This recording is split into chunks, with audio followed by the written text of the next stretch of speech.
બિલકિસ છે ઘણીવાર આવ્યું. હું આ છોકરીઓ ભણવા માટે આવી છું કે રજિયાબેન રિયા ઈ નિશાળમાં આચાર્યબેન રહેવા જોઈએ. મારા 3 છોકરા ભણે છે નિશાળમાં. ઈ છોકરા મારા 2 દિવસથી એના ઘરે આવીને રોવે છે કે રજિયાબેન આચાર્યમાં રહેવા જોઈએ.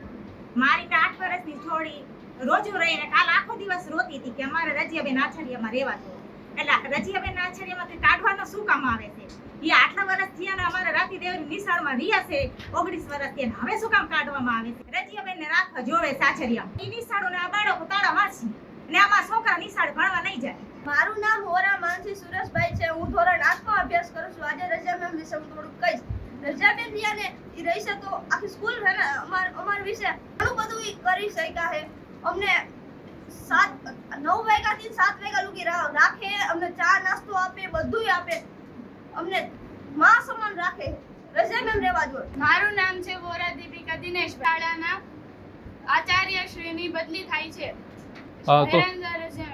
અમે માંગીએ છીએ કે રજા મેમ અમારી સ્કૂલમાંથી ના જાય, કારણ કે તે અમને અમારે સ્પર્ધાત્મક પરીક્ષાની તૈયારી કરાવી છે. એમને અમાર માટે એમને ઘણો ટાઈમ આપ્યો છે. અમારી પાછળ એમને બહુ મહેનત કરી છે અને અમારે એમની વજહથી અમારે બહુ સારી રીતે સ્કૂલ ચાલે છે. આખા તાલુકામાં પહેલો નંબર છે અમારી શાળાનો. વાંકાનેર તાલુકાની રાતી દેવડીના આચાર્ય રજિયાબેનની બદલી કરવામાં નથી આવી, પરંતુ એની પાસેથી ચાર્જ લઈ અને જે સિનિયર શિક્ષક આવતા હોય એને આપવામાં આવેલ છે. સરકારશ્રીના નિયમ મુજબ પ્રાથમિક શાળાના આચાર્યોનો ચાર્જ સિનિયર શિક્ષકને આપવામાં આવે છે. જો સિનિયર શિક્ષક લેવાની ના પાડે તો પછી એની પછીનો જે શિક્ષક હોય એને ચાર્જ આપવામાં આવે છે.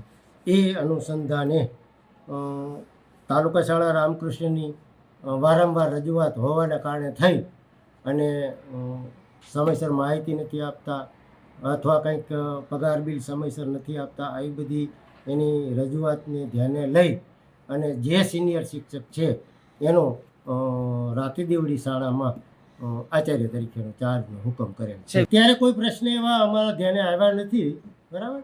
અને હાલે છેલ્લા 6 મહિનાથી એટલા બધા પ્રશ્ન અમારા ધ્યાને તાલુકા શાળાના આચાર્ય મૂક્યા છે અને એ તાલુકા શાળાના આચાર્યના રજૂઆતને અનુસંધાને આ ચાર્જ લેવાની વાત કરવામાં આવી છે.